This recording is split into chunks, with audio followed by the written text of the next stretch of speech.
Return to Castle Wolfenstein was originally released in 2001, and shortly thereafter became the first first-person shooter that I'd play on the PC, or at least the first first-person shooter that I loved, especially the multiplayer, but I'll get to that later.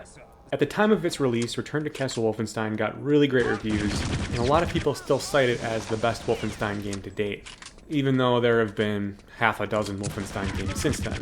So I was interested in playing it through again nearly 2 decades later to see, does it still hold up?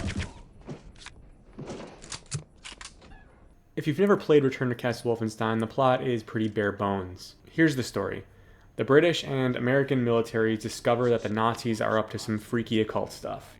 So they keep sending the main hero, BJ Blazkowicz, into Nazi territory alone to gather intelligence or take care of some task. From what I could piece together, it involves some bizarre synthesis of robotic and biological engineering. For what purpose? Apparently, to create the ultimate killing machine. Yes, and that's why Agent Blazkowicz is on his way to the X-Labs in Norway as we speak. Just kill the Nazis, kill the zombies, and that's all you really need to know. And let's just point out the elephant in the room.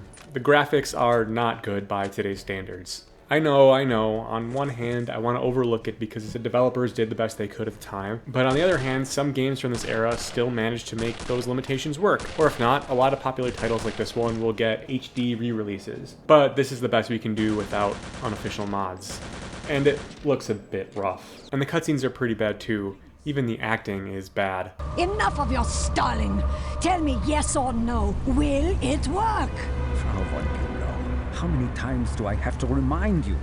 This is a very complex and delicate operation. It cannot be hurried. We are not filling teeth here. Don't take that patronizing tone with me. Just a moment. Just a moment. But let's get to the good stuff. You hit the ground running in this game, and the gunfights in these early sections manage to be really fun. The first zombie encounter in the game is still legitimately creepy. The whole level has this great, tense atmosphere. You keep seeing the undead tear through Nazi enemies and then come after you next. Even with these graphics, it's still pretty scary.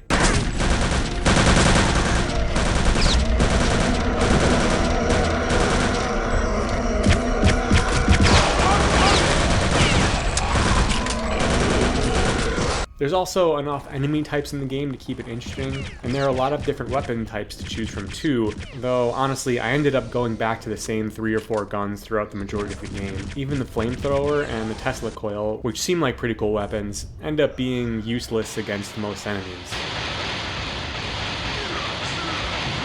Though Return to Castle Wolfenstein manages to be a pretty easy game throughout, with some challenging bosses and enemies peppered in. In my opinion, this just makes the game actually feel a bit unbalanced.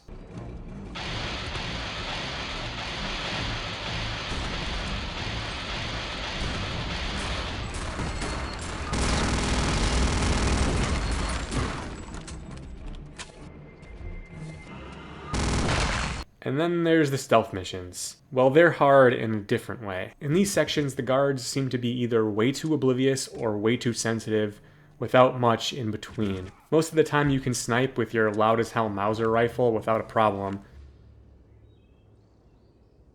But occasionally an enemy spots you from a mile away for no discernible reason.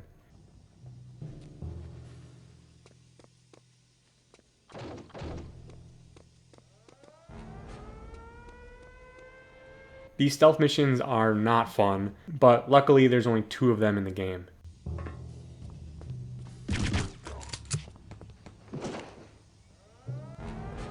As far as first-person shooters go, Return to Castle Wolfenstein seems pretty primitive. It's a game that was clearly targeted to adolescent boys at the time, which is probably why I liked it. And most bigger first-person shooters today would have better story, better acting, more balanced enemies and weapons, and just better menus and HUD in general. Even something as simple as switching weapons in this game becomes an annoyance because there's so many weapons.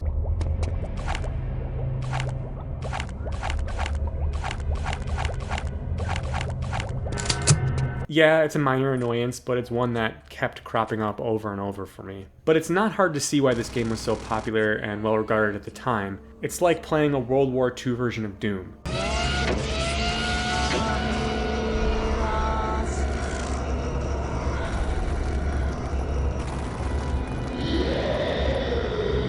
But when the game ended after 8 hours, I was ready for it to be over and get back to something more modern.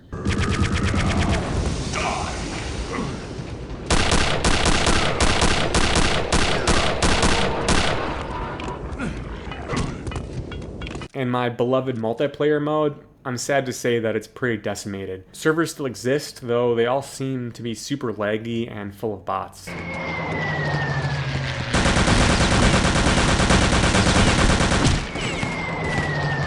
Multiplayer is a pretty bad experience these days. But if you liked the main campaign back in the early 2000s, this might be a good hit of nostalgia for you. Anyone else into modern games probably wouldn't enjoy it so much. So does it still hold up? No, I don't think so.